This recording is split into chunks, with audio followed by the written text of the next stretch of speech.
C'était la pire des années en 100 ans. Moins 30 Ouais. sur un actif où tu as une espérance de rendement à 4, c'est pas pareil que moins 30 sur un actif sur lequel tu as une espérance de rendement à 8 ou 10. On a retrouvé la tête du maire coupée sur le capot d'une voiture. On dit que c'est un marché très manipulé. Ce problème de la dette et du remboursement de la dette, il ne va pas se résoudre Demain. Et en même temps, je pense que c'est l'un des actifs les plus sous-évalués au monde. C'est ta grosse conviction. C'est ma grosse conviction. Guillaume Derville, bonjour. Bonjour, Bienvenue dans Blindé. merci, je suis ravi d'être là.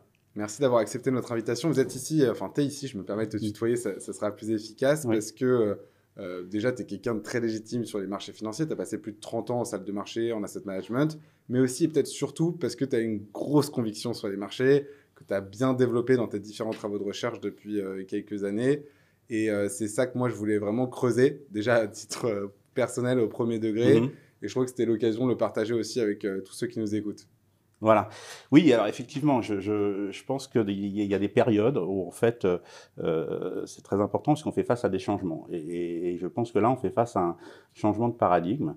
On a vécu 25 ans en fait jusqu'en 2022 avec la baisse des taux, avec des largesses monétaires qui ont soutenu en fait les actifs risqués. Il y a eu des accidents, hein. Il y a eu la crise asiatique, fin des années 90, le dot-com. La crise de l'Internet en 2000. En 2008, il y a eu la grande crise du subprime financière. Et puis, le Covid, qui a été plus court, plus épidermique. Et là, je pense qu'on fait face à un grand changement où, en fait, les actifs de croissance ont bénéficié de ces largesses monétaires et où on fait face à probablement une remise en cause du système actuel, qui est de dire, pour la partie liquide des actifs, je ne parle pas du private equity et de l'immobilier, mais pour les actifs liquides listés, il y a un grand fondement qui existe depuis 2000, qui avait été établi par Ray Dalio, qui était de dire, quand vous avez un portefeuille, si vous avez un portefeuille diversifié, est un portefeuille où il y a 60% d'actions, 40% d'obligations. Ça a très bien performé entre 2000 et 2020, jusqu'en 2022, dans le sens où ça jouait son rôle de fournir un portefeuille équilibré. Je pense qu'on est sorti de cette période de faible inflation. Alors je peux revenir après sur le pourquoi, mais qu'on fait face à une période où en fait la croissance va être plus contrainte et plus faible que ce que le consensus veut bien l'entendre. Et pourquoi ? Parce que en fait elle va être contrainte par la dette. Donc là aussi, je peux revenir après sur les chiffres. Et donc, on va vivre dans un monde dans les 5 à 10 prochaines années où il y aura probablement moins de croissance et plus d'inflation. C'est-à-dire que cette inflation qui a démarré en 2021... Donc là, ça paraît simple quand tu le dis, Oui. mais ce n'est pas le consensus, ce Non. n'est pas le mainstream. C'est-à-dire qu'aujourd'hui, juste pour rappeler à tous ceux qui nous écoutent, il y a une politique de baisse des taux qui s'est enclenchée de la part de la principale banque centrale. Et qui dit baisse des taux, ça veut dire qu'elle présume, et d'ailleurs, elle dit en l'état, les chiffres nous laissent penser que c'est le type de verbatim des banques centrales, que l'inflation est sous contrôle, puisque voilà, vous le savez peut-être, il y a des objectifs d'inflation qui sont, je crois, à peu près 2%, c'est ça pour les États. Voilà, c'est ça. Ouais. Et ils considèrent aujourd'hui, donc je quote à peu près... On est au-dessus de 3%, enfin, pour l'instant, on est plutôt autour de 3,5%. Mais pour autant, ils ont considéré que les chiffres, aujourd'hui, leur permettaient de baisser. Donc c'est peut-être intéressant aussi déjà de souligner que ce n'est pas le consensus, ce que tu es en train de dire. Oui, enfin, c'est clair que c'est une vue qui n'est pas consensuelle. Et merci de me donner la parole pour exprimer cette vue. Comment dire ? En fait, en 2021, ce n'était pas non plus le consensus de dire que l'inflation allait revenir. Au cours de l'été 2021, tout le monde soutenait Bordicus qu'il n'y avait pas d'inflation. On a même parlé, après, Powell a parlé d'inflation transitoire. Et pour donner une image qui va peut-être parler aux gens, l'inflation, c'est un peu comme le ketchup. C'est-à-dire qu'on a tapé sur la bouteille pendant 20 ans, on n'a pas réussi à en avoir, et tout d'un coup, c'est sorti, et on en a eu partout, en 2023. C'est une belle image, ça. et là, de nouveau, en fait, oui, ils ont commencé à baisser les taux, mais ils ont baissé les taux parce qu'en fait, les banques centrales, que ce soit la Banque centrale américaine ou même peut-être les banques centrales des pays développés, en fait, n'a pas le choix. On a une dette qui est absolument colossale. abyssal. On parle de 36 000 milliards de dollars pour cette fin d'année. Ça, c'est pour les US? Pour les US, la dette américaine. Il faut savoir que cette dette était, avant le Covid, de 20 000 milliards de dollars. Donc en fait, cette dette quasi doublée en 3 ans. Voilà, devient totalement exponentielle. Pire, la charge de cette dette, c'est-à-dire que les intérêts que les États-Unis payent, juste les intérêts de cette dette, en fait, étaient 400 milliards de dollars en 2021 ou 2022. On est aujourd'hui à 1200 milliards de dollars. C'est colossal. C'est l'équivalent du budget de la défense américaine. C'est combien de pourcents du PIB, du coup, c'est à peu près en France, c'est quoi? C'est passé devant l'éducation nationale aussi, on a un peu des phénomènes similaires. C'est quoi Je crois que c'est 120%, mais il faudrait que je vérifie ce chiffre. Ouais. Ok. On le mettra dans la description du podcast. D'accord. Et donc, en fait, cette charte de la dette devient insoutenable. Elle est exponentielle, pourquoi? Parce que les taux d'intérêt ont commencé à monter. Donc, il y a un moment où, de toute façon, la Banque centrale et Powell va devoir faire un arbitrage entre faire imploser le système parce que la charge de la dette devient trop élevée, ou essayer de faire baisser les taux, quitte à laisser courir l'inflation. Imploser, ça veut dire faire défaut? Alors, faire défaut ou avoir une crise de la dette, déjà, dans un premier temps, avant le défaut. Bon, on a vu qu'en septembre, ils ont baissé les taux de 50 bips. Quel est l'effet? En fait, on pensait que toute la courbe de taux allait s'aligner et que les taux longs allaient baisser. Bon, les taux longs, au bout d'un mois et demi après la baisse, on se retrouve à quasiment entre 3,40, 3,50, 4,40, 4,50. Ils ont pris en gros 80 bips, pardon, 0,8% de hausse par rapport au moment. Donc c'est clair pour toi, ça, Lucas? Non, je suis pas sûr. Je veux bien que tu approfondisses. Ouais. Non, c'est pas approfondir, c'est juste d'expliquer en fait comment les taux longs peuvent augmenter alors que les taux baissent. C'est qu'en fait, c'est les marchés qui fixent le prix.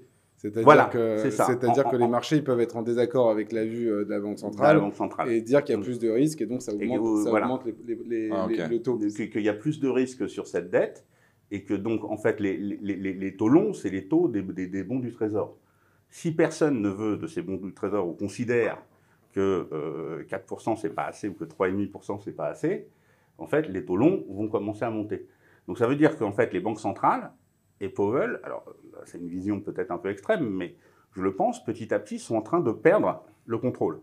C'est-à-dire que malgré le fait d'être entré dans un cycle de baisse des taux, eh ben, en fait les taux longs sont montés de 0,8%. Ce qui veut dire qu'en fait ça correspond à une pantification, on appelle ça un steepener dans une salle de marché, une pantification de la courbe des taux. C'est-à-dire que, en fait, normalement, on compare les taux longs, 30 ans, aux taux courts, 5 ans, ou 10 ans, aux 2 ans. Et cette courbe de taux, elle est très rarement négative. C'est-à-dire que, normalement, les taux longs sont plus élevés que les taux courts. Ouais.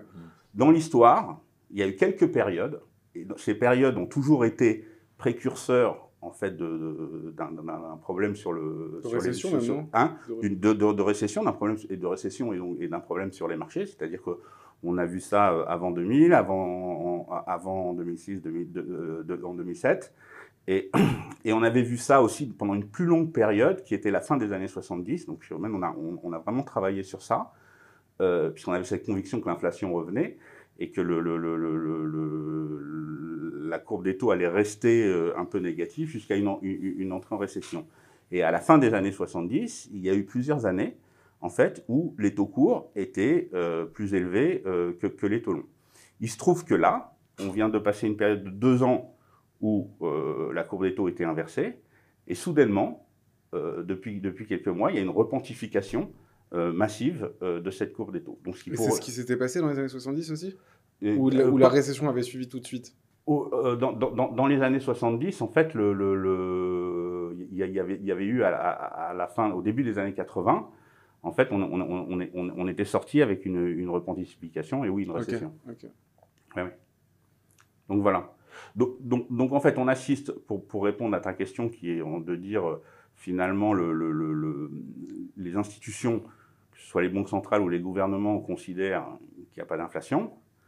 et qu'ils peuvent re-rentrer dans des politiques monétaires avec des largesses, je pense que c'est très compliqué. Ils se sont rendus compte qu'ils sont arrivés à la fin de l'exercice. C'est-à-dire qu'on a eu 20 ans de largesse monétaire qui ont été repris par des largesses fiscales post-Covid pour soutenir cette croissance. Et que là, on voit qu'on a la croissance, je pense qu'on arrive à une période où il va y avoir moins de croissance et où la guerre contre l'inflation n'a pas été gagnée. Et donc, on risque de rentrer dans une période où on a moins de croissance, une inflation plus soutenue. C'est exactement ce qui s'est passé au début des années 70. Et dans cette période des années 70, on a eu 3 vagues successives d'inflation. Et les actifs réels, et en particulier les métaux précieux, ont énormément monté. Donc, entre début des années 70, par Nixon, abandon de l'étalon or, l'or était à 35, on a terminé fin des années 70, de l'or à 700, et des taux d'intérêt très très élevés. Toutes choses égales par ailleurs, bon, quand on fait des comparaisons comme ça historiques, il faut faire très attention. Mais je pense qu'il y a quand même des similitudes qui font qu'on se trouve face à un marché haussier, des matières premières et des actifs réels, face à un marché des obligations qui va être contraint, parce que finalement les taux longs vont rester élevés, et face à un marché d'actions, en particulier des sociétés de croissance, qui ont énormément performé, qui sont au plus haut. Alors, la caricature, c'est Nvidia, qui est une très bonne boîte, hein, je ne remets pas ça en cause. Et qui est probablement, Nvidia, ouais. Nvidia, ouais. Qui est probablement une boîte fantastique, comme l'était Google en mars 2000. Ouais. C'est-à-dire que, simplement, elle est juste trop chère maintenant. Et même si le futur, je suis sûr que l'intelligence artificielle, en anglais, l'intelligence artificielle, en fait, va jouer un grand rôle dans les prochaines années. Simplement, il y a des moments où c'est trop cher et où on est dans la partie exubérance des marchés et dans la partie bulle. Et je pense que ces actifs de croissance sont dans cette période et qu'il faut commencer à diversifier son portefeuille. Donc, voilà. si je reprends et j'essaie de voir, dis-moi si j'ai bien compris. Hein. En gros, il y a une politique monétaire expansionniste qui date maintenant, qui a presque 20 ans, qui a fait exploser la valeur de tous les actifs réels. Ça vaut pour les actions, ça vaut pour l'immobilier, ça vaut pour un tas d'actifs qu'on peut voir au quotidien.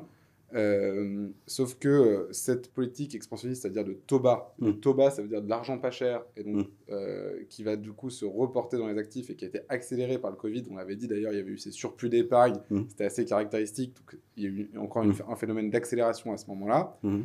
Aujourd'hui, en fait, ça a fait exploser les dettes, et les dettes, aujourd'hui, pour se maintenir, doivent reprendre un schéma expansionniste, c'est-à-dire rebaisser les taux pour être solvables, pour être en capacité à se rembourser. Sauf que toi, ce que tu dis, c'est qu'elles n'ont plus les moyens de le faire. C'est voilà. Ça, hein. Ah oui. Et pourquoi elles n'ont plus les moyens pourquoi elles ne peuvent pas baisser les taux, tout simplement? Parce que c'est la défiance des marchés sur leur capacité à les soutenir. Je crois que la question est peut-être bête, hein, mais... Non, mais d'abord, c'est tous ces synergies et dynamiques de marché sont souvent très compliquées et imbriquées. Quand, en 2021, en fait, on n'avait pas encore créé Omen, mais on pensait que l'inflation allait être plus soutenue et que les taux allaient monter, lors de l'été 21, je pense que l'inflation, il y a eu 2 triggers. Il y avait ce terreau favorable à l'inflation, c'est-à-dire le ketchup commençait à se liquéfier dans la bouteille avec les largesses monétaires. Et il y a eu 2 événements. Il y a eu le Covid qui, d'une part, a créé des disruptions de la chaîne de valeur. Ouais. Et donc, en fait, ça a été un des catalystes. Et puis, après ça, on a eu aussi la guerre en Ukraine. Disruption de la chaîne de valeur. Pour moi, comment je l'entends, c'est ça a cassé les chaînes logistiques mondiales. Ouais, exactement. Et donc limiter l'approvisionnement, augmenter les prix. Voilà. Donc ça a été un des catalystes sur ce terreau favorable à l'inflation. Et le deuxième catalyse, ça a été aussi une situation géopolitique qui s'est tendue. Et en fait, il y a eu la guerre en Ukraine, et la guerre en Ukraine, ça a amorcé une accélération de la dédollarisation. La dédollarisation, c'est pas nouveau. C'est quelque chose c'est un process qui s'est mis en place depuis une vingtaine d'années. Mais il se trouve que les États-Unis mettant des sanctions sur l'Ukraine, il y a eu un rapprochement, et utilisant le dollar comme arme pour ces sanctions, ça a favorisé en fait le rapprochement entre la Chine et la Russie, et plus largement tous les BRICS. Parce qu'une manière de continuer de s'endetter et d'être expansionniste, c'est de rendre tout le monde dépendant à sa monnaie. Exactement. Ça Exactement. Et donc là, ils ont été challengés dans leur hégémonie dans le contrôle de la dette. Et on voit bien que depuis quelques années, en particulier depuis 24 mois, il y a une accélération en fait des banques centrales des pays du Grand Sud, enfin la Russie, la Chine, mais également la Turquie et les pays du Middle East, pour en fait acheter de l'or et se désexposer aux bons du Trésor américain. Donc en fait, avant ça, c'était la monnaie de réserve, le dollar. Ils achetaient des bons du Trésor américain. Ben là, ils ont accéléré le processus de dire on vend en fait ces bons du Trésor, on ne renouvelle pas l'achat par nos réserves de bons du Trésor, et on va aller s'exposer plus sur l'or, qui est une monnaie réelle, une monnaie tangible. Voilà. Et du coup, ça a créé un phénomène assez rare, je crois, c'est ça. C'est-à-dire que, parce que dans un cas, on avait du coup nos banques centrales occidentales qui continuaient d'être expansionnistes ou qui reprenaient leur expansionnisme avec un début de baisse des taux. Et donc, une hausse des actifs, enfin, en tout cas des actifs classiques, on va dire des actions, parallèle à une hausse, effectivement, du coup, de certains métaux, notamment de l'or. Ce qui est assez rare, je crois.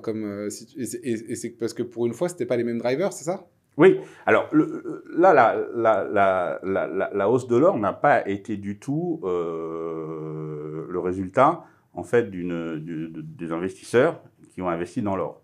C'est-à-dire qu'il y avait un article très intéressant, l'or a fait un plus bas local en septembre 2022, donc à peu près il y a 2 ans, à 1600. Il y avait un article du FT, souvent les médias sont comme ça, l'article du FT qui parlait, alors l'idée c'était de dire l'or, la vieille relique, personne n'en veut plus. D'accord. Bon, 2 ans après, on est à 2700. L'or représente à peu près 1% des investissements mondiaux. Donc en fait, personne n'en a. Historiquement, on était plus proche de 8-10% dans les pics. Personne n'en a aujourd'hui. Personne n'en a aujourd'hui, à part les banquiers centraux, qui eux en ont accumulé pendant toute cette période où les investisseurs ont considéré que c'était mieux d'être sur des actifs de croissance et d'investir, enfin je schématise, mais d'investir dans du Nasdaq, dans du NVDA. Et donc, le focus des investisseurs, pour l'instant, est sur les valeurs de croissance qui ont performé extrêmement depuis la période post-correction du dot-com, donc depuis le début des années 2000, de 2003. Ouais. Et par ailleurs, il y a eu un désintérêt pour les actifs réels tels que sont les métaux précieux, pendant toute cette période. Et toi, c'est ce que tu as dit, pour le coup, à peu près déjà au moment de l'article FT que tu citais, tu avais déjà une vue un peu contraire à ce moment-là, je crois. Oui, alors l'article que je cite, c'était après la création, quelques mois après la création. On mettra aussi dans le lien, on va le retrouver. Oui. L'article que je cite, c'était quelques mois après la création Domaine, et en fait, ce que je mentionnais, c'est qu'on était rentré dans ce processus de changement de paradigme, qui est un processus assez long, parce qu'il faut que les investisseurs acceptent que ce qui a marché n'est pas forcément ce qui va marcher dans le futur. D'accord. Et en fait, il se trouve que dans cette période fin 2021, on était déjà à un moment où les marchés étaient très chers. Alors, on peut regarder, quand on regarde les marchés, il y a quelques ratios qui parlent. il y a un ratio qui s'appelle le Warren Buffett ratio, qui correspond en fait aux capitalisations boursières de l'ensemble des sociétés américaines divisé par le produit intérieur brut. Okay. Et en fait, sur ce ratio, on est actuellement au-dessus de 200%. On était à 200% en 2022, un peu en dessous. Là, on est carrément passé au-dessus, on est à 212. Et on était, pour vous donner une idée, au top de la bulle de 2008, on devait être à 145%. Voilà. Donc on a explosé la dernière bulle, quoi. On a explosé la dernière bulle. Donc ça, c'est un des moyens de regarder la valorisation. Un deuxième moyen, c'est ce qu'on appelle le price earning, c'est-à-dire le niveau des prix en fait, du marché américain versus les profits. Et il y a un indicateur qui s'appelle le Shiller Index, qui est alors en anglais, c'est le Compound Average Price Earning, où on regarde en fait quelle est la moyenne pondérée des pays que tu viens de décrire. Des 10 dernières années. Non, sur le marché américain. Oui, sur le marché américain. Et là, les plus hauts, on est de nouveau plus haut. C'est-à-dire qu'on est à 37,5, 38. Et on était le plus haut avant le dernier à-coup en 2022, c'était c'est-à-dire qu'on paye en moyenne 37,5 fois les résultats aujourd'hui. Voilà, voilà, exactement. Exactement, ce qui est énorme. Ouais, c'est colossal. Ouais. Et troisième indicateur, et c'est le dernier, après je ne vais pas faire, c'est ce qu'on appelle le price to sales, c'est-à-dire les prix sur les ventes. Ouais. Et normalement, une société, ça se paye, je sais pas, 2 fois, 1 fois et demie, 2 fois, et là on est à 3 fois. Donc c'est aussi les plus hauts de 2000, les plus hauts de 2008, voilà. Donc en fait, mon point de vue, c'est de dire, les actions sont richement valorisées, l'exubérance peut toujours continuer. Hein, et dans le jargon du métier, enfin des avions, on dit on peut se faire rouler dessus par le momentum, c'est-à-dire que aller vendre le marché américain maintenant, voilà, on a vu ce qui s'est passé hier, c'est toujours des positions très dangereuses. L'idée, c'est de dire le marché est richement valorisé, que ce principe du 60-40 qui a drivé les investissements depuis 20 ans, encore une fois, je parle des investissements liquides et pas de l'immobilier et du private equity, va changer. Et il y a des études quantitatives qui ont commencé à être faites où en fait on voit qu'on pourrait remplacer ce 40% d'obligations par des matières premières, et notamment des métaux précieux, et que ça, finalement, c'est quelque chose qui peut-être protégerait plus un portefeuille. Parce que pour le coup, précision importante, je pense, dans le drop post-Covid, ce qui s'est produit, et ce qui était aussi assez rare, c'est que tu as eu une baisse des actions, assez soudaine et brutale, certes avec une reprise, mais une baisse des obligations aussi, alors parallèle. Ça, c'est l'année... c'est quoi, c'est 2022 C'est 2022-2023. Ouais. Attendez. Donc les actifs, tu vois, dans le 60-40, qui devaient protéger, n'ont pas joué leur rôle de protéger. C'est-à-dire que beaucoup de gestionnaires de patrimoine, enfin, comme je vous disais, de gérants, toute la gestion et l'investissement liquide est basé sur ce principe depuis 25 ans. On expliquait en fait aux clients finaux que s'ils avaient un portefeuille diversifié, 60-40, 60% actions, 40% obligations, ils ne pouvaient jamais perdre. Il se trouve que dans l'événement que vous citez, c'est une année où ça a fait moins 30. C'était la pire des années en 100 ans. Et là, je me permets à nouveau d'ajouter un peu mon sel là-dessus, mais moins 30 sur un actif où tu as une espérance de rendement à 4, c'est pas pareil que moins 30 sur un actif sur lequel tu as une espérance de rendement à 8 ou 10. Donc, moins 30 sur les obligations, c'est une catastrophe. Parce que ton actif, derrière, il n'a pas la capacité à le reprendre. Donc ça, c'est aussi un point important, c'est que la volatilité dans l'absolu, ça n'a pas beaucoup de sens. C'est la volatilité en relatif. Et puis c'est surtout une allocation d'actifs qui avait été vendue comme étant très peu risquée. Oui, bien sûr. C'est-à-dire qu'on disait, voilà, si les actions baissent, les obligations vont monter, il va y avoir ce qu'on appelle le flight to quality. Et quand les actions montent, effectivement, les gens sont moins intéressés par les obligations, mais les actions... on l'a vu sur d'autres actifs de taux, tu vois, les SCPI, qu'un produit d'épargne courant en France, moins 30, objectif de performance moyenne 4%, bonne chance pour aller récupérer tes moins 30, quoi. Voilà, nous, on a énormément aussi, chez Omen, c'était au début de... Est-ce que tu vas pouvoir contextualiser peut-être un peu plus, du coup, on va faire un petit pas en arrière, ça fait 2-3 fois que tu cites Omen, ta société. Oui. Avant ça, tu as fait quand même plusieurs postes stratégiques dans plein de boîtes, que ce soit à Paris, même à Hong Kong. Du coup, j'imagine que ça te donne aussi des visions de marché différentes en fonction de si tu te trouves en France ou en Asie. Ouais. Donc, peut-être présenter Omen et contextualiser un peu avec du coup ton parcours. Ah d'accord, bon, je vais peut-être commencer rapidement par mon parcours. Donc, en fait, j'ai travaillé 30 ans dans cette industrie financière, l'asset management, puis les salles de marché.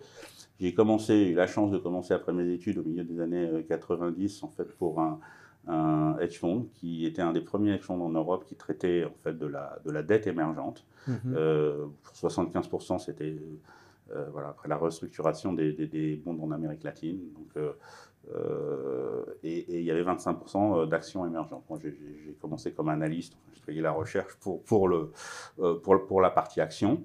Il se trouve que ce fonds a été vendu avant la crise asiatique à un gros asset manager européen. Et voilà, j'avais quelques années d'expérience et j'ai été responsable de la gestion de la partie asiatique, en fait, de tous les fonds pour cet asset manager. Et il se trouve que c'était un métier qui a beaucoup changé. C'est-à-dire que quand on gérait pour un hedge fund, c'était le tout début en fait, des hedge funds, c'était 2% de fees, de management fees, 20% de performance fees.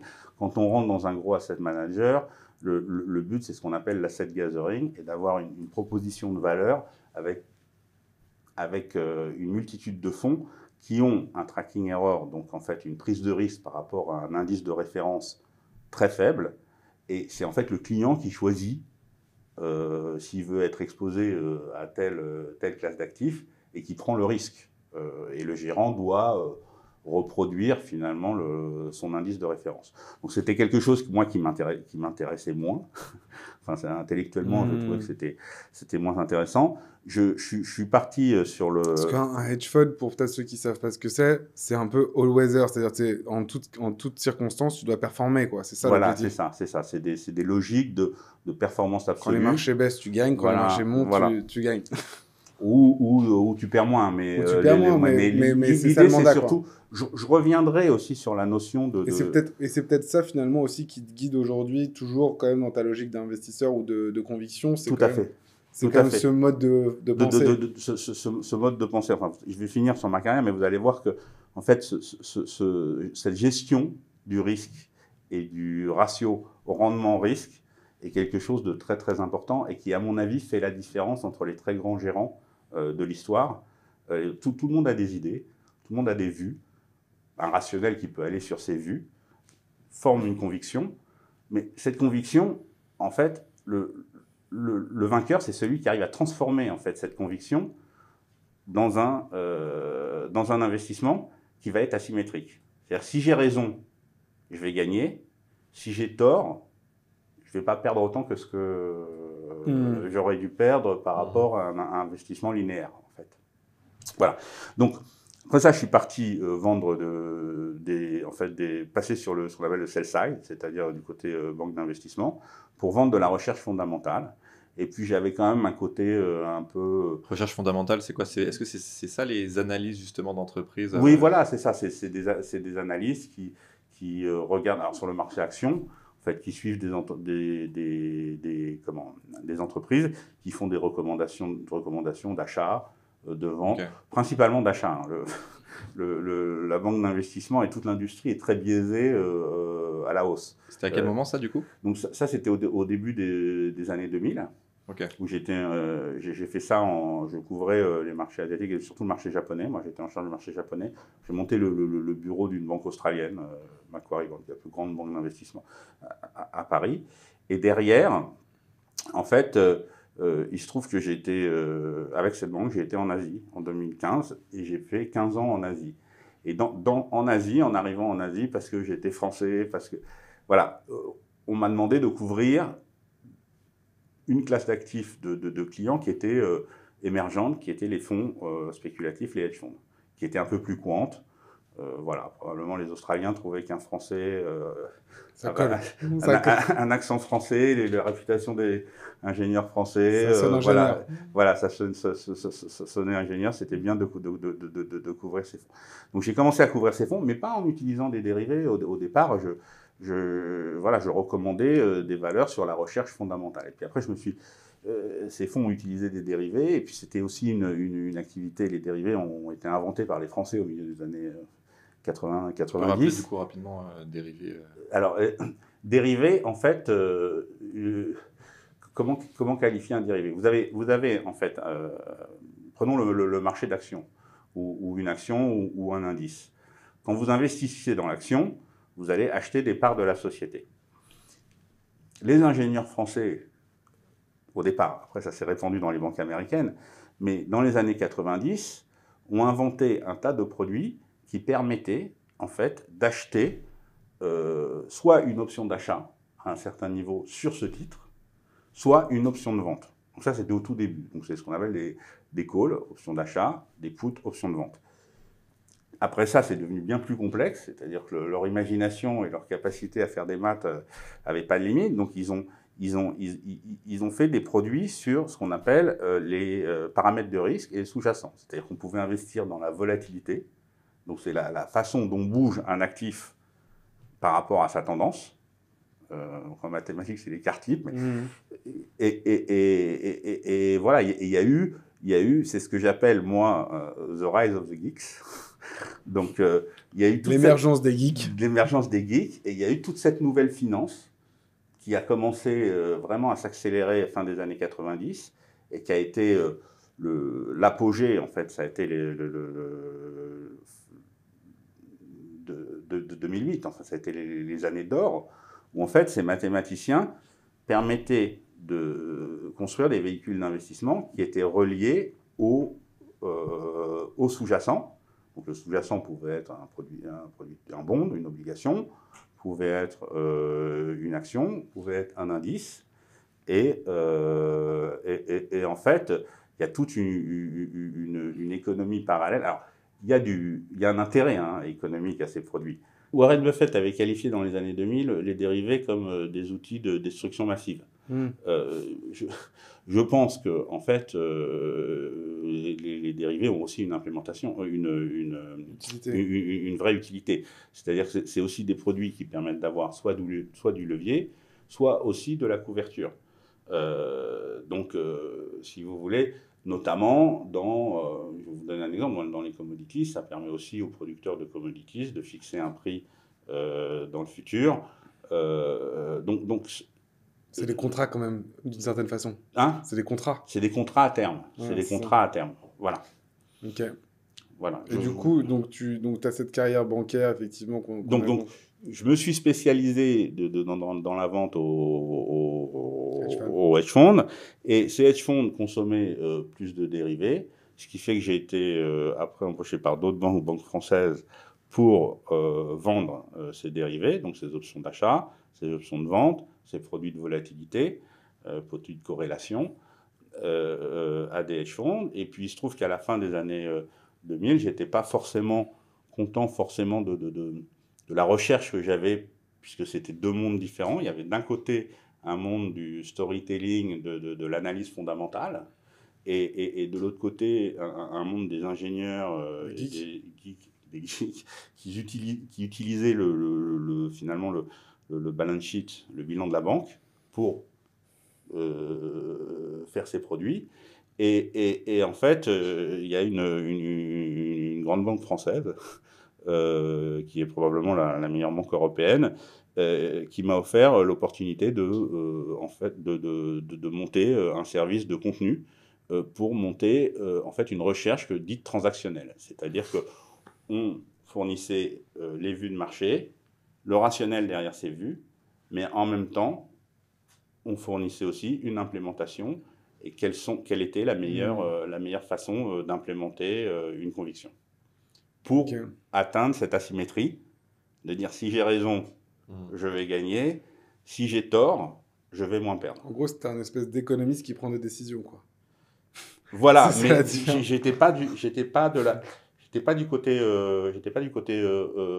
recherche, c'est-à-dire il y avait recherche et salle de marché, souvent il y avait ce qu'on appelle un Chinese wall, la recherche doit être soi-disant indépendante. Toi, tu étais côté salle de marché. Et moi, je travaillais en fait avec les structureurs et les traders pour, en fonction de l'appétit de risque et pousser des convictions et surtout établir de la confiance avec nos clients pour pouvoir être force de proposition. Et aussi quand on avait des risques dans nos books qu'on voulait sortir pour X raisons, ça pourrait être une raison réglementaire, ou avoir construit cette relation avec des gérants de hedge funds pour leur dire voilà, ces risques, on a envie de les sortir, on vous explique pourquoi. Mais on pense que voilà, il y a un prix pour tout et est-ce que vous êtes intéressé? Voilà. Donc il y a déjà un travail en tout cas, de construire des convictions et un playbook, donc voilà. Un mode opératoire concret derrière.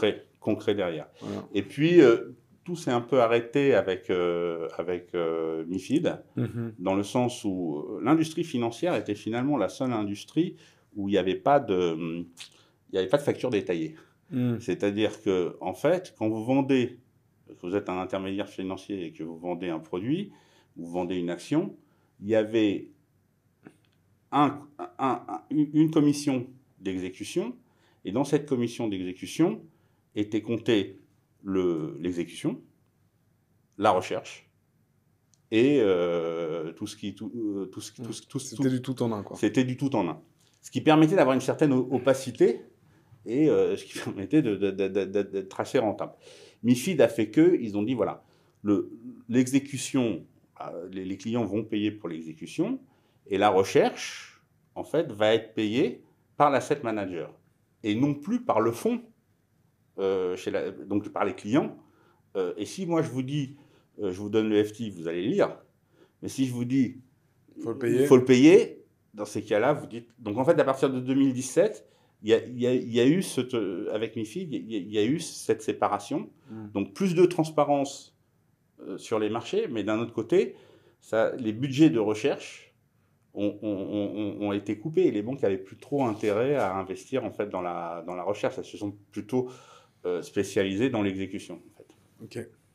Voilà. Donc tu es rentré à Paris après ça, c'est ça? Et je suis rentré à Paris après, pour différentes raisons. Hein. C'est une industrie où c'est probablement pas facile de vieillir, une salle de marché. J'avais 50 ans, il y a effectivement des jeunes qui sont peut-être plus dynamiques. Et donc, en fait, il y a un moment où voilà, on réalise qu'il faut peut-être faire autre chose. Ça faisait aussi 15 ans que j'étais plus de 15 ans que j'étais en dehors de la France. Donc, voilà, peut-être qu'on reparlera. J'ai écrit un post récemment sur la vraie richesse, mais l'idée, c'était de dire, voilà, il y a un temps où il faut que je m'occupe de ma famille, que je me rapproche de mes amis.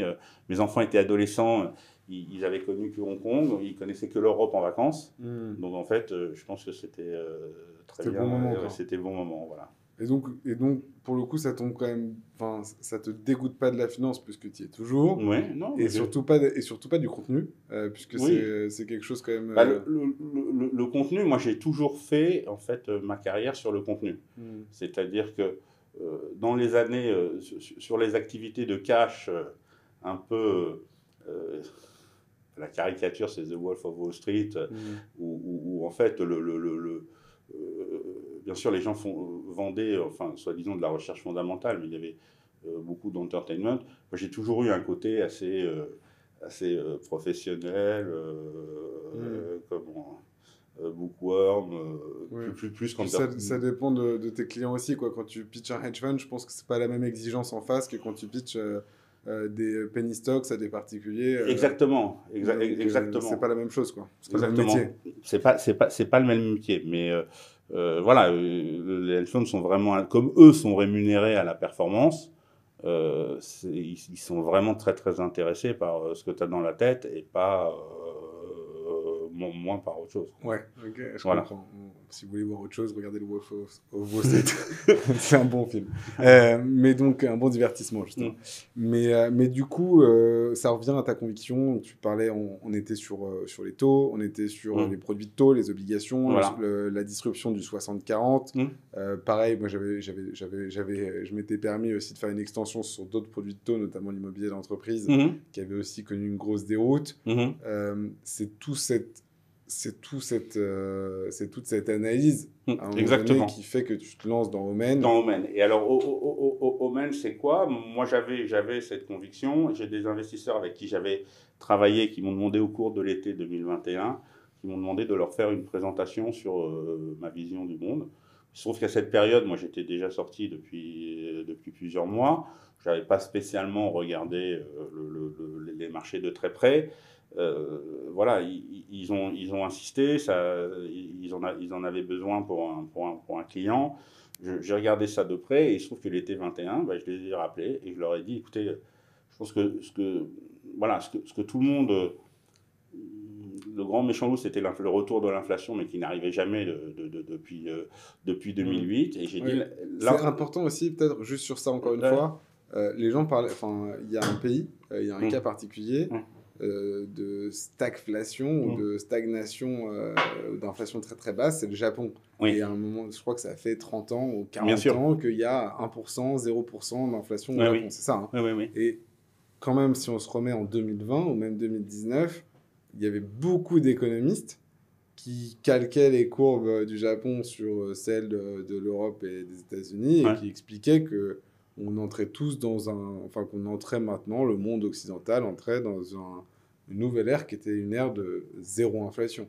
Oui.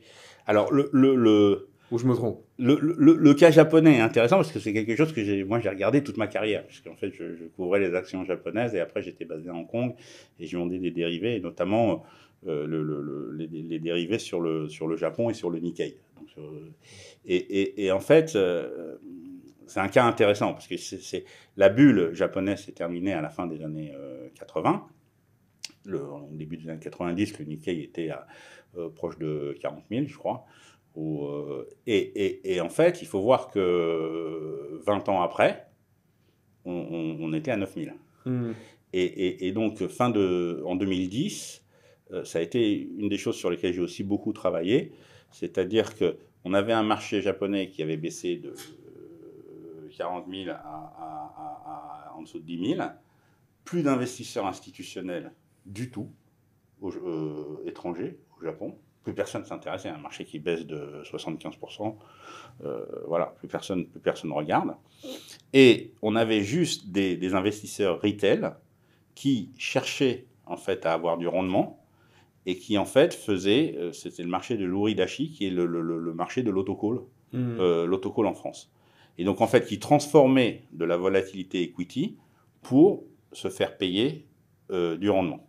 C'était les seuls. Et pour faire ça, en fait, ce qu'ils font, ils ne le savent pas, mais ils vendent des options de vente. C'est-à-dire qu'ils compressent les paramètres de risque, la volatilité, le skew, tout ça est compressé. Et il n'y a plus que ces acteurs. Donc en fait, on est à des niveaux très très faibles de ces paramètres de risque.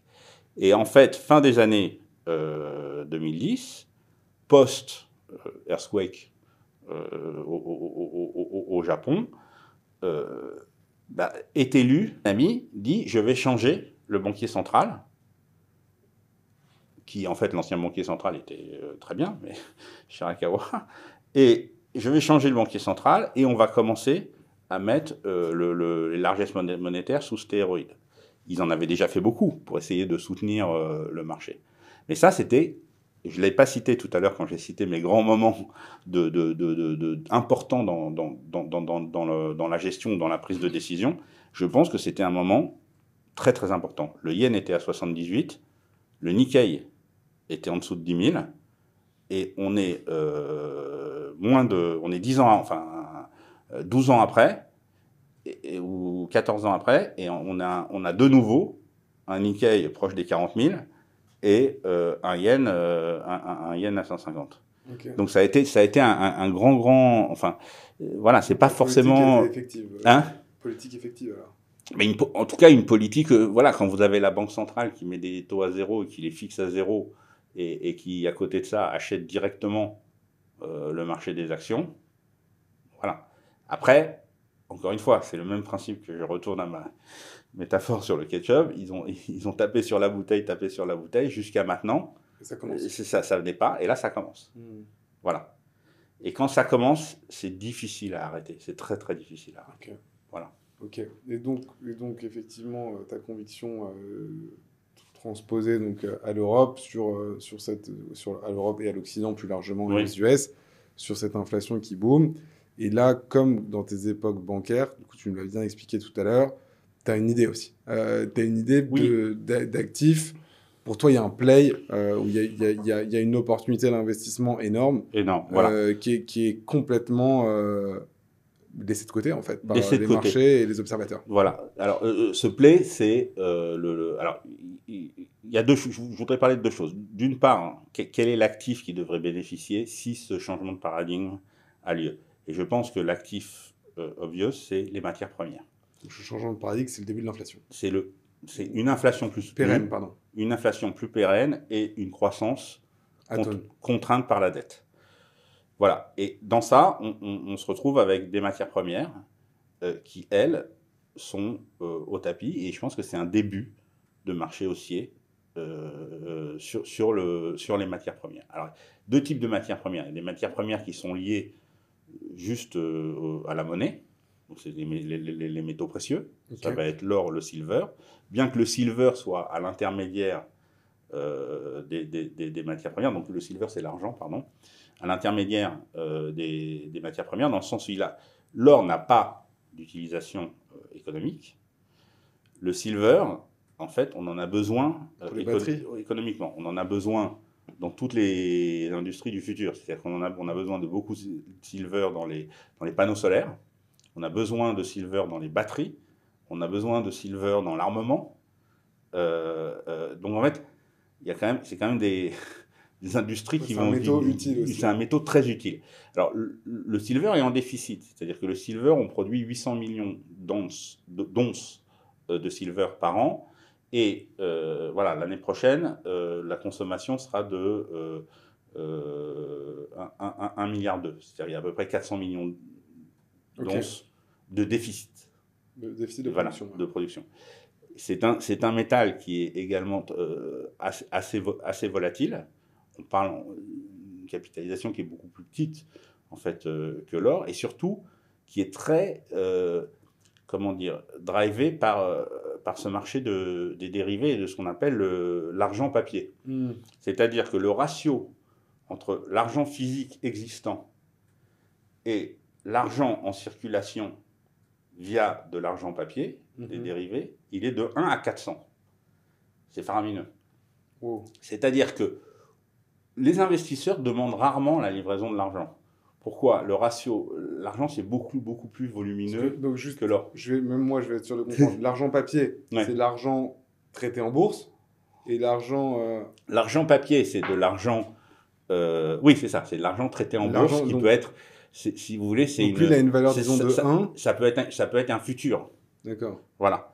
Il y a 80 fois plus de dérivés d'argent. Il y a 400 fois plus de dérivés d'argent que d'argent réellement en circulation. Que d'argent physique, que de barres d'argent, en fait, ou de pièces d'argent. Ok.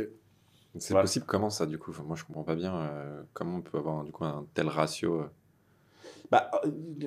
En fait, voilà, après, il y a des parce que justement, les marchés des dérivés ont pris une ampleur incroyable. C'est-à-dire que l'argent physique a été réhypothéqué pour émettre en fait, un dérivé qui, soi-disant, suit le cours de l'argent. Okay. Et on voit bien qu'à partir du moment où il y a les commodities, c'est assez violent, c'est des dynamiques d'offres et de demande. À partir du moment, c'est pour ça que, en fait, il y a des communautés qui parlent du silver squeeze, qui est de dire si tout le monde commence, ou si un investisseur commence à demander la livraison, ou plusieurs investisseurs en même temps, et que le COMEX, qui est la bourse aux États-Unis, et le LBMA, la bourse à Londres, qui est censé détenir l'argent physique, doit livrer, ils ne peuvent pas. Et dans ces cas-là, il y a un squeeze. C'est-à-dire qu'on tombe sur... Et donc, encore une fois, il y a ce qu'on appelle les bullion banks, qui sont les plus grandes banques d'affaires, enfin c'est JP Morgan, Bank of America, qui sont systématiquement short de l'argent, c'est-à-dire qu'elles vendent les futurs. On dit que c'est un marché très manipulé, comme l'or. Mais en fait, on a vu que l'or, une fois qu'on casse des seuils, ce n'était pas dans l'intérêt des banques centrales et des grandes banques en fait, d'avoir une or qui galope, parce qu'en fait, ça signifie quand même le retour de l'inflation. L'or est très précurseur, ça a toujours été un bon hedge dans l'histoire face à l'inflation. Okay. Et on voit qu'on a eu beaucoup de mal à casser ce niveau de 1900-2000 au début d'année. Et quand ça a été cassé, en février, tout d'un coup, derrière, on a tout de suite galopé et pour aller directement à 2700. Je pense que le silver est un actif très, très intéressant et qui, normalement, devrait faire des multiples de la performance de l'or. Une fois que ce cartel... Historiquement, c'est plutôt des valeurs qui sont quand même corrélées, non ? Le silver et l'or, oui. Et qu'est-ce qui explique le retard, du coup ? C'est la position short, justement, des grandes banques ? Je pense. Et puis le fait que les banquiers centraux ont pour l'instant accumulé beaucoup d'or. C'est les seuls qui ont été... Finalement, les investisseurs ont pas... Donc là, je reconstitue encore un peu ta pensée pour tout le monde. Tu vois donc cette situation de marché, encore une fois, ce schéma inflationniste. Toi, tu te dis, dans l'inflation, ce qui marche bien, c'est les métaux. L'or, c'est le basique, et d'ailleurs, les investisseurs l'ont bien identifié. Par ailleurs, ils bénéficient aussi d'un effet géopolitique de dédollarisation. Les investisseurs ne l'ont pas encore identifié. C'est-à-dire que on est au plus bas de la détention des investisseurs dans l'or. On commence à voir... Oui, donc il y a une grosse valo, mais il y a peu de détention. Mais est-ce que je suis intervenu, par exemple, dans les échos là, récemment. J'ai été une toute petite boîte là, comme la nôtre. J'ai été contacté pour commenter un article justement sur l'or. On a un analyste qui est un ingénieur qui a travaillé beaucoup sur toutes ces mines d'or et ces métaux, qui va publier bientôt un article dans la Tribune. C'est quelque chose, ça commence. Dans les médias, en fait, si tu regardes, même Bloomberg, si tu regardes... ça commence. Ça commence. Mais est-ce que j'ai une petite question pour la gratter sur la question. Est-ce que l'hyperinflation des autres actifs n'a pas une partie de l'explication de la faible pondération de l'or dans la pondération globale des actifs? Exactement. Je pense que... Donc il y a quand même un peu des deux. Il y a des deux. Il y a le fait, bien évidemment, que tous les autres actifs ont énormément performé depuis 25 ans. Donc les gens disaient pourquoi aller investir dans de l'or qui ne paye pas de rendement, qui est difficile à stocker, Voilà, maintenant il y a des ETF, mais un ETF sur l'or, ça n'a pas de dividendes, ça n'a pas de dividendes. Donc en fait, effectivement, c'était pas dans ce modèle 60-40. Et puis le deuxième phénomène, c'est qu'il y a eu aussi, et là la notion de vieille relique, il y a eu aussi la montée des cryptocurrencies. Et en fait, on a dit, mais pourquoi est-ce qu'on va stocker ou détenir quelque chose qui est difficile à stocker, difficile à bouger, difficile à échanger, volable, voilà, versus du Bitcoin qui a quelque part les mêmes caractéristiques en fait. Les caractéristiques de cet actif, c'est ce qu'on appelle la scarcity, c'est-à-dire le fait qu'il n'y en ait pas beaucoup. Un volume fini. Et c'était vraiment la folie du Bitcoin a été là-dessus. Moi, je suis un peu de la vieille école, mais c'est pas mon âge. Et puis le fait que j'ai été assis, je me suis un peu renseigné sur ces cryptocurrencies, mais j'ai l'impression que c'est plus une religion que il n'y a jamais quelqu'un qui... C'est puissant la croyance en investissement. C'est puissant, mais c'est plus... Il n'y a jamais personne qui a réussi à m'expliquer simplement... alors, bien sûr, le Bitcoin, c'est assez simple de comprendre justement cette quantité finie. Mais après ça, tous les autres cryptos, même s'il y a une utilité, en fait, j'ai plus de mal. C'est souvent plus la tech que la crypto qui a de l'utilité d'ailleurs. Voilà, c'est ça. Mais ça, c'est un autre point. Mais encore une fois, je ne suis pas du tout or versus crypto. Je ne dis pas c'est soit or, soit crypto. Je suis tout à fait partisan des gens qui disent c'est or et crypto. Ok.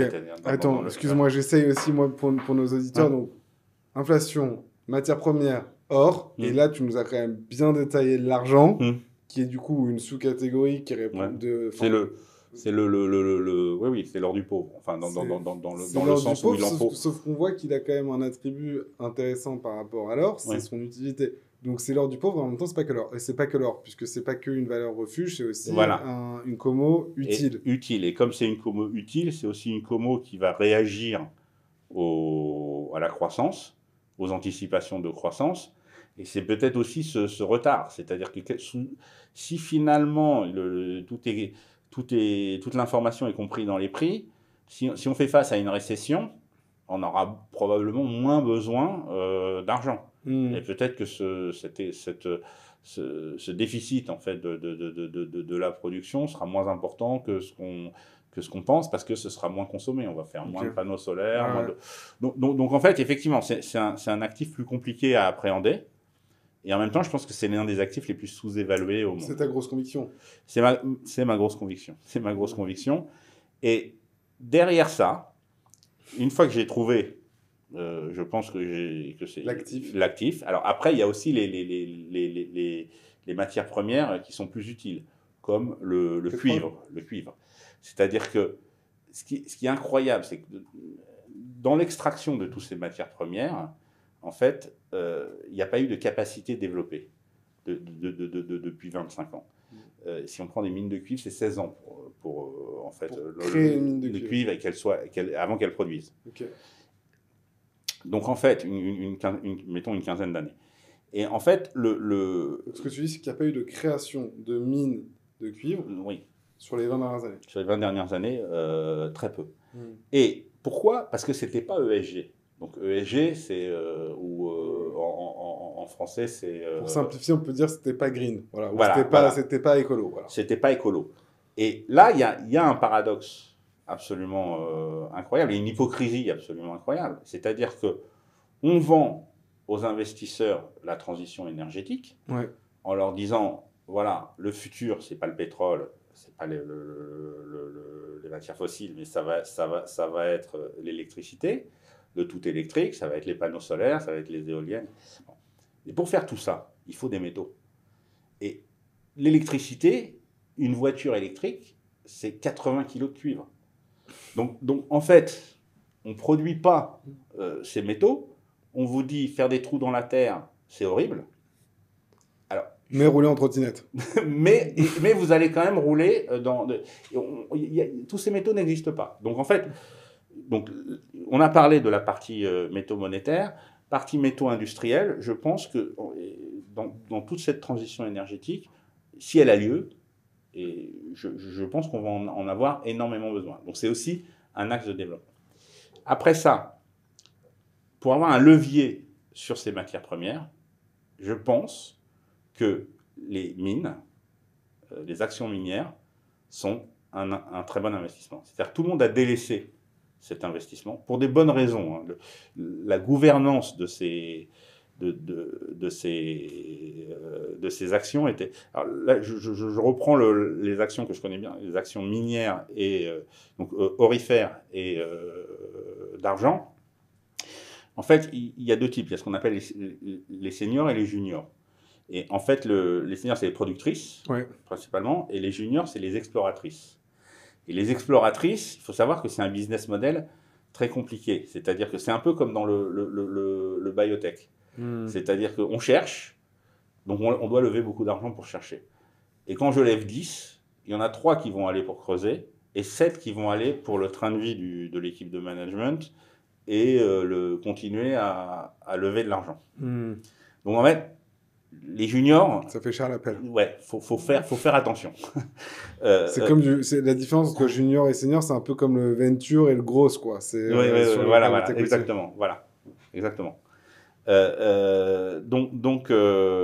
je pense que ces actions ont été délaissées. Les deux, du coup, à la fois les juniors et les seniors. À la fois les juniors et les seniors. Pour encore te donner une idée chiffrée, mais je pense que ça va parler à tout le monde, la capitalisation boursière de l'ensemble des mines d'or et d'argent du monde, on est aux alentours de 500 milliards de dollars. La capitalisation de NVDA, 3,5 trillions. Donc une action fait 7 fois L'ensemble de l'appareil de production. Voilà. Et ça vaut pour tous les métaux ou c'est juste or argent? Là, hors argent. Hors argent, ok. Hors argent. Donc, si tu veux, la plus grosse productrice d'or, c'est Newmont. Ok. Et on parle de 70 milliards de capitalisation boursière. Ok. Voilà, 70, 3,5.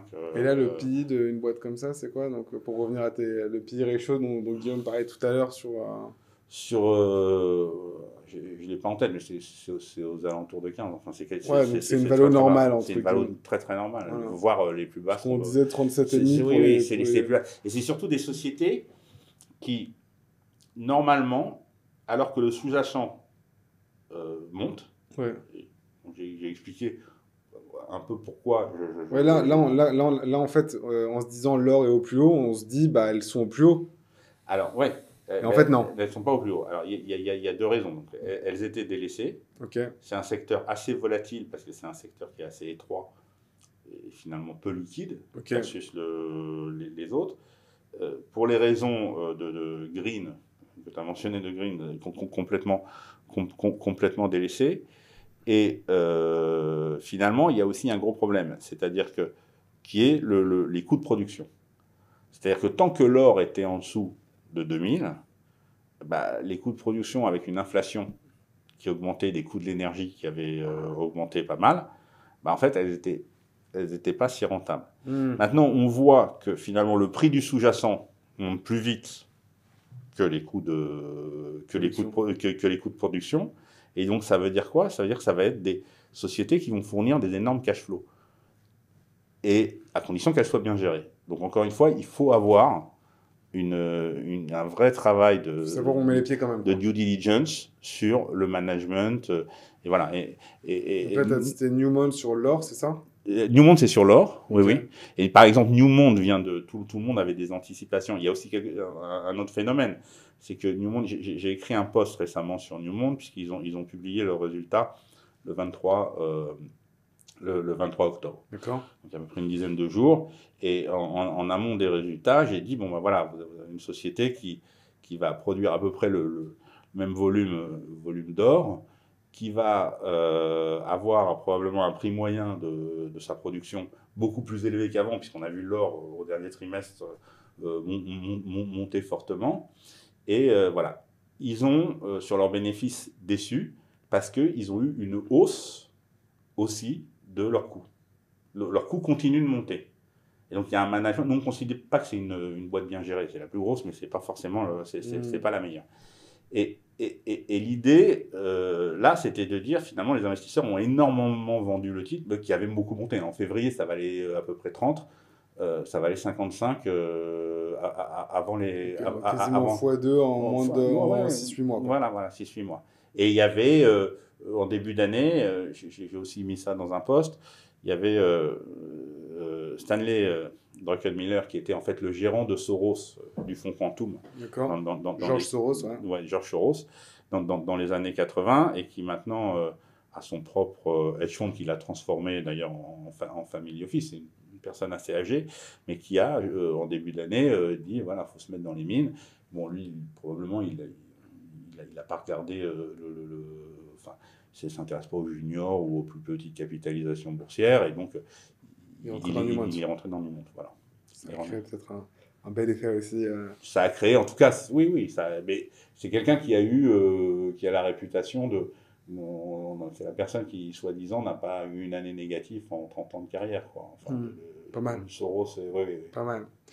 Et donc tu as cette grosse conviction sur les minières, on a compris Newmont, donc il faut quand même regarder. Bon, en fait, finalement, ça c'est plutôt un précepte généraliste, c'est de dire, une fois qu'on a une conviction, il faut quand même faire son tri. Son tri, oui, voilà, tout à fait.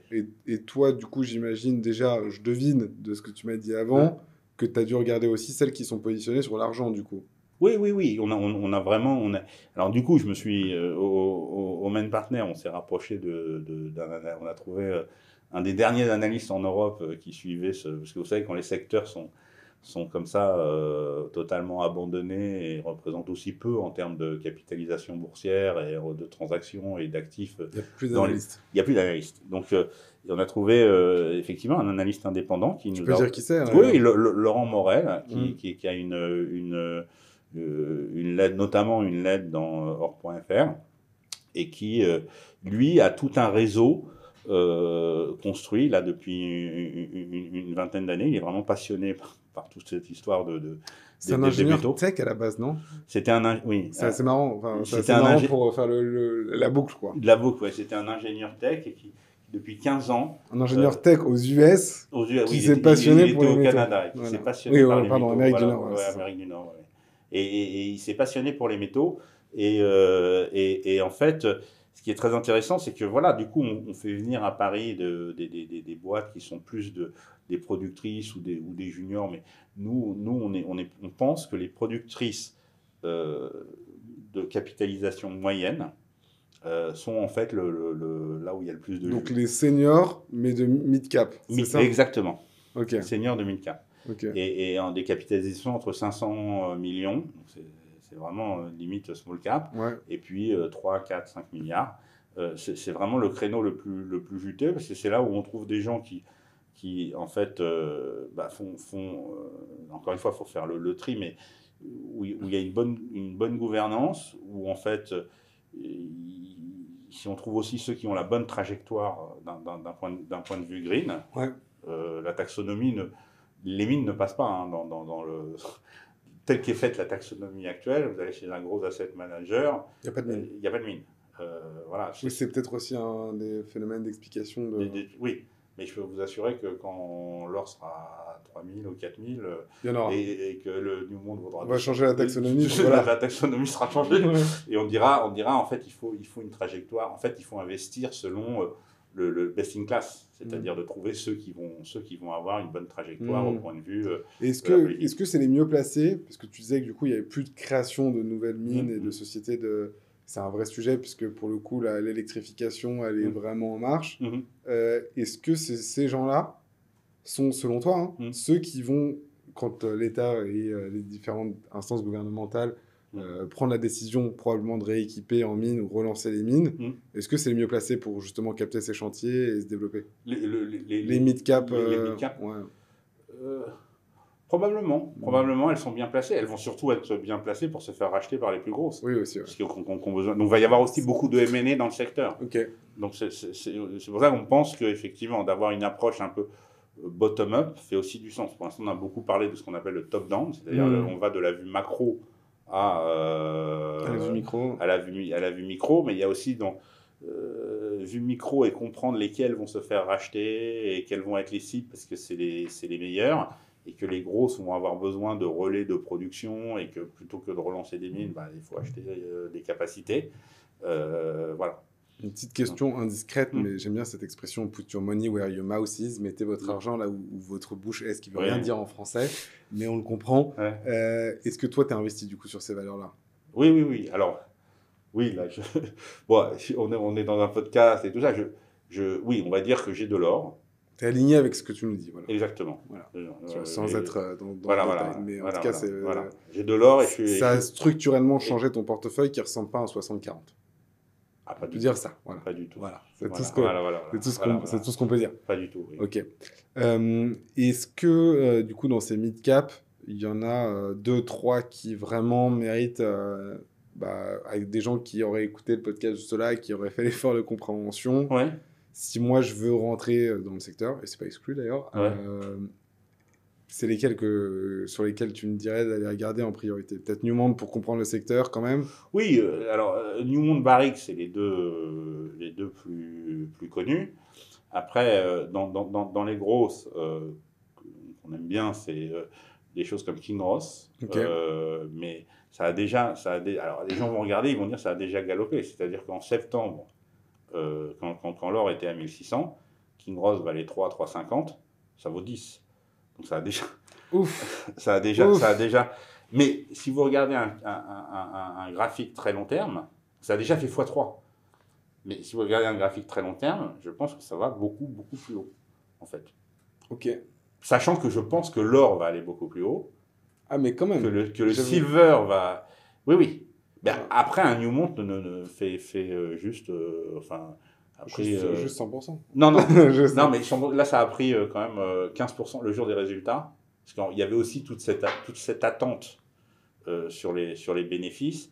Et pour l'instant, il n'y a que les spéculateurs. Enfin, il n'y a que les il n'y a pas le flux. Oui, il n'y a pas de masse. Il n'y a pas de masse. Il n'y a pas de masse. Personne ne regarde.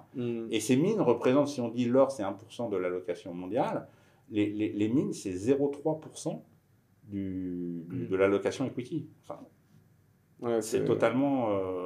c'est inexistant. C'est inexistant. Ouais. Okay. Mais c'est quand même... j'ai expliqué pourquoi, je pense qu'on va en avoir besoin. On a bien compris. Ok, donc là, ça nous fait quelques valeurs, je pense, à avoir en tête. On a bien compris ton raisonnement. Et dans les sociétés de classe, les plus mid-cap, donc il y en a une qui s'appelle Coeur Mining, c'est une société canadienne, mais c'est coté en ADR. Donc il y a Coeur Mining, Silvercrest, qui fait plus du silver. Voilà, il porte bien son nom, du coup. Il porte bien son nom.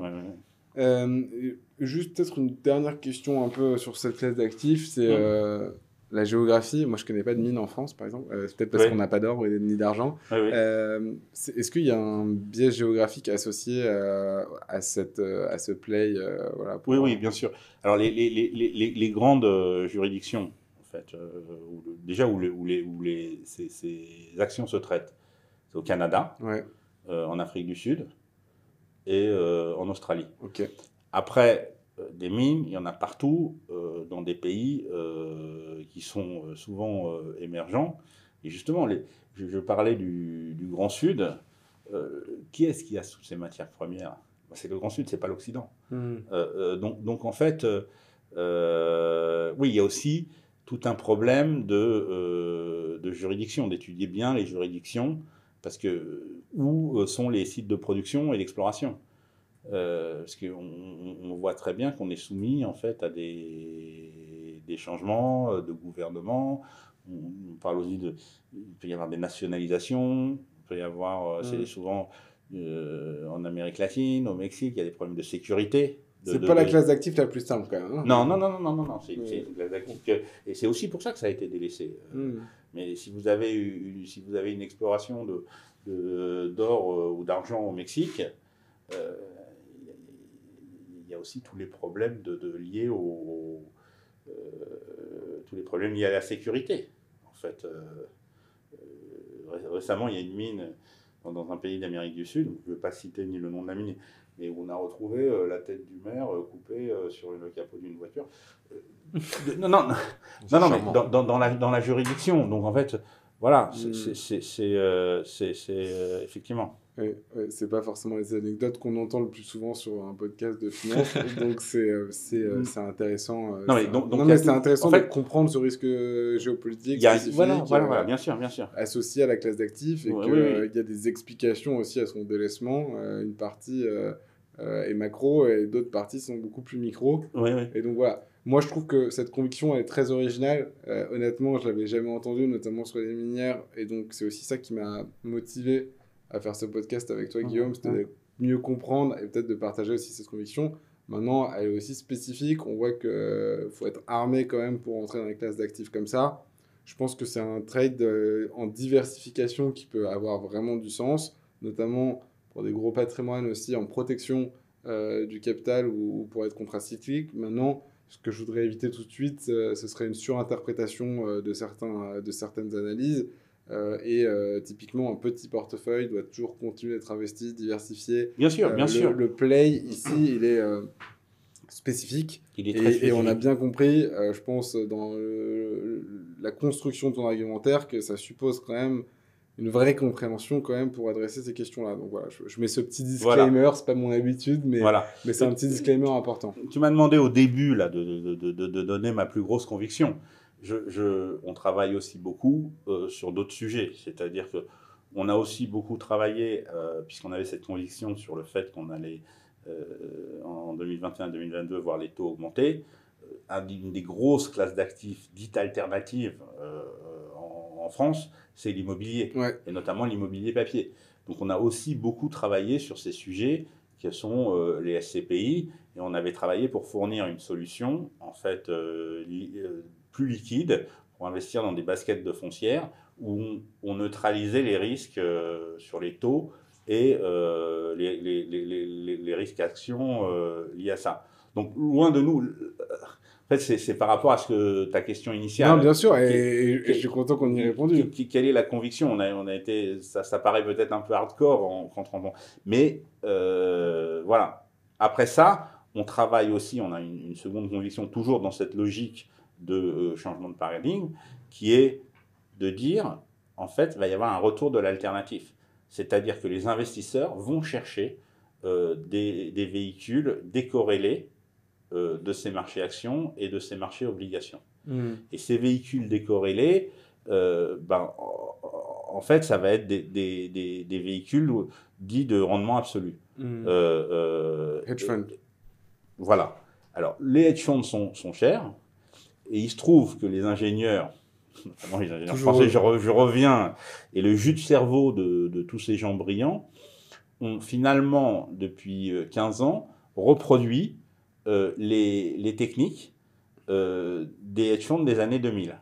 C'est-à-dire qu'un hedge fund des années 2000 qui gérait et qui vous prenait 2% de frais de gestion et 20% de la performance, en fait, toutes leurs techniques de gestion et tous leurs facteurs, alors ce qu'on appelle un facteur, ça peut être la croissance, la valeur, la volatilité, la corrélation, ça peut être la pontification de la courbe de taux, on en a parlé au début de ce podcast. Tous ces facteurs, en fait, sont reproduits en utilisant des futurs où l'exécution est très peu chère. C'est-à-dire que ce 2+20 est reproduit avec des produits qui coûtent 0,7% par an, en fait. Et donc, on peut combiner, et ça s'appelle les QIS, Quantitative Investment Strategy. Et en fait, c'est les grandes banques, les 5 ou 6 plus grandes banques mondiales. Et ça, c'est accessible sur des comptes titres? Alors, les QIS, c'est accessible. Oui, on peut émettre un certificat sur un QIS. Par contre, c'est des tailles un peu plus robustes. Plus robustes. Bon, c'est intéressant quand même de voir qu'on a eu une première vague de démocratisation des actions avec les ETF, finalement, et de la diversification. Et là, maintenant, on a une démocratisation en marche plutôt de hedge fund. Et ça, c'est encore une autre étape, je pense, pour les marchés financiers. Donc, bien sûr. Intéressant aussi comme conviction. Est-ce que, Lucas, toi, tu voulais peut-être poser quelques questions à Guillaume aussi sur tout ça ou... Franchement, ouais, je pense que j'aurais plein de questions. Déjà, je pense qu'on peut inviter tout le monde, parce que tu as parlé de tes posts, à suivre tes analyses, tes éclairages, notamment exigeantes sur LinkedIn. Ouais. C'est pareil, on aurait pu évoquer, je pense, plein d'événements, donc très récemment, même les élections américaines qui ont changé pas mal de choses. Est-ce que toi, disons plus globalement, tu pourrais conseiller des indicateurs clés à suivre pour ajuster ses positions en période d'inflation, ou est-ce que tu as des signaux de marché préférés? D'accord. Alors, sur les élections, puisqu'on est le lendemain des résultats... Au moment où on tourne, du coup. Au moment où on tourne, voilà, je ne sais pas quand est-ce que le podcast va être publié. Je ne vais pas faire de commentaires politiques en faveur d'un parti ou d'un autre. Simplement, je vais faire une remarque. En fait, Trump, il promet quoi? Il promet une baisse des taxes. Ça, je pense qu'il va l'implémenter. C'est pas forcément mauvais, d'ailleurs. Bon, il promet une baisse des taxes. Ça lui a pas desservi, là, ça lui a pas desservi. Il promet également un remboursement de la dette. Donc, il dit, voilà. Donc, ça, je pense que ça va être plus compliqué que la baisse des taxes. Et donc, en fait, tout ça va mener à quoi? Va mener à plus de déficit budgétaire. En fait. Donc, ce problème de la dette et du remboursement de la dette, il ne va pas se résoudre demain. Le deuxième point qui est aussi très important, c'est que je pense que Trump va être plus protectionniste. C'est-à-dire qu'il a déjà déclaré qu'il ne s'en cache pas trop. Il ne s'en cache pas trop qu'il est prêt à augmenter les tarifs douaniers fortement. Et le protectionnisme, c'est inflationniste. En fait. Donc, d'autant plus que je pense que le Grand Sud s'est préparé. C'est-à-dire qu'ils ont vu venir tout ça, et les sanctions protectionnistes.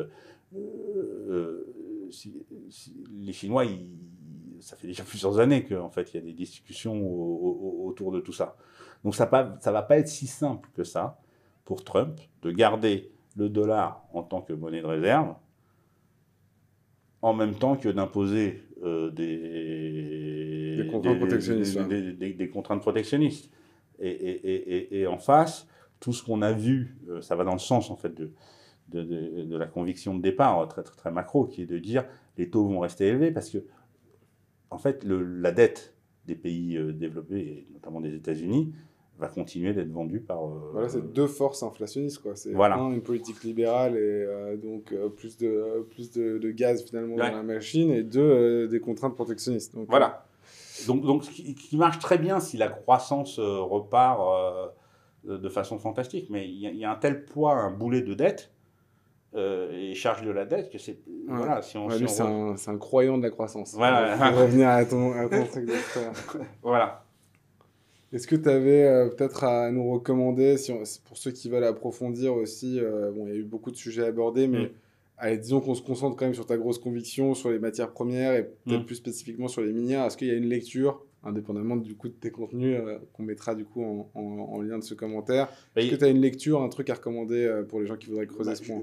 Je pense que pour tout ce qui est...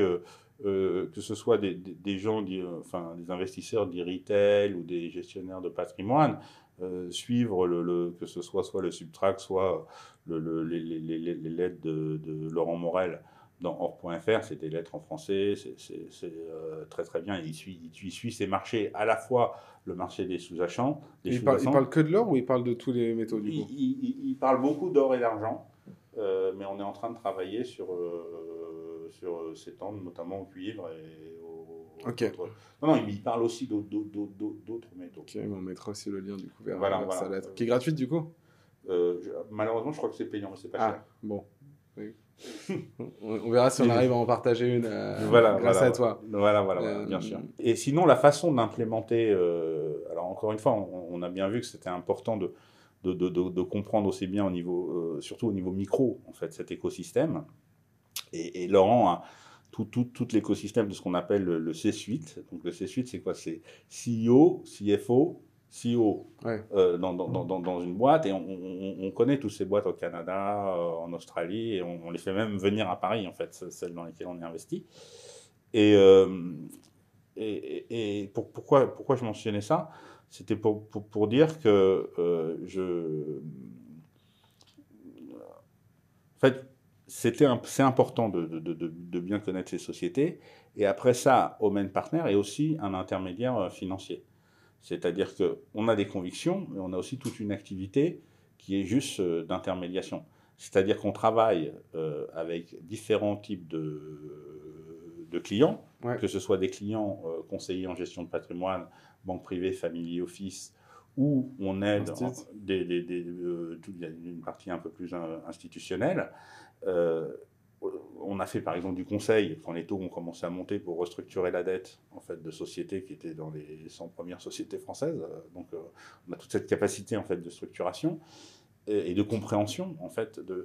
Et à côté de ça, donc dans cette activité transactionnelle, on peut aussi aider des conseillers en gestion de patrimoine à fournir des produits qui sont des produits, des solutions structurées, en fait. Et solutions structurées qui vont être soit de rendement, de rendement, c'est-à-dire qu'ils payent des coupons. C'est dans la gestion de patrimoine, c'est quelque chose de très demandé, puisque surtout dans un monde depuis 25 ans où il n'y avait pas de taux d'intérêt, les gens cherchaient en fait du rendement. Et ce rendement était fait par des produits qu'on appelle dit autocallable, où en fait le client vend des options de vente.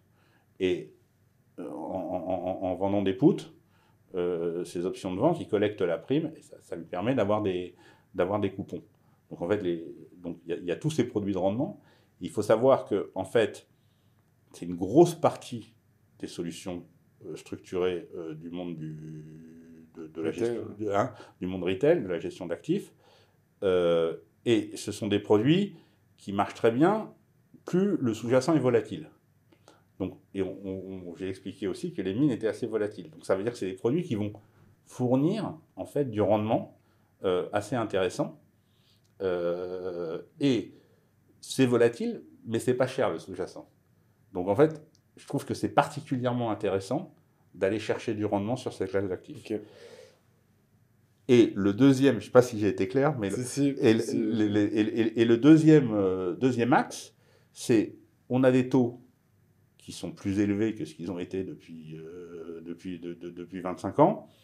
Et donc, du coup, il y a un retour du capital garanti.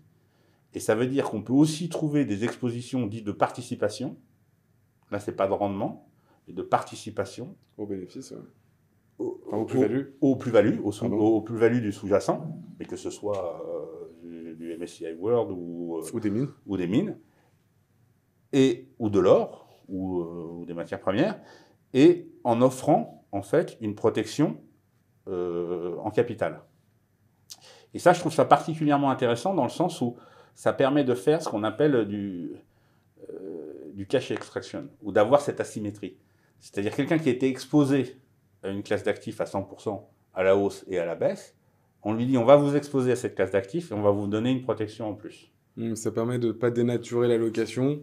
Par exemple, MSCI World, c'est l'indice monde le plus simple. On l'a fait d'ailleurs récemment avec Omen pour un client. Tu as déjà fait un gros gain sur cette classe d'actifs portée notamment par les grosses valeurs tech. On ne veut pas dénaturer ton exposition, mais on veut protéger ta plus-value. Tu vas capter X% de plus-value future s'il y en a, mais tu vas être protégé en capital, en totalité ou en partie. Voilà, c'est ça.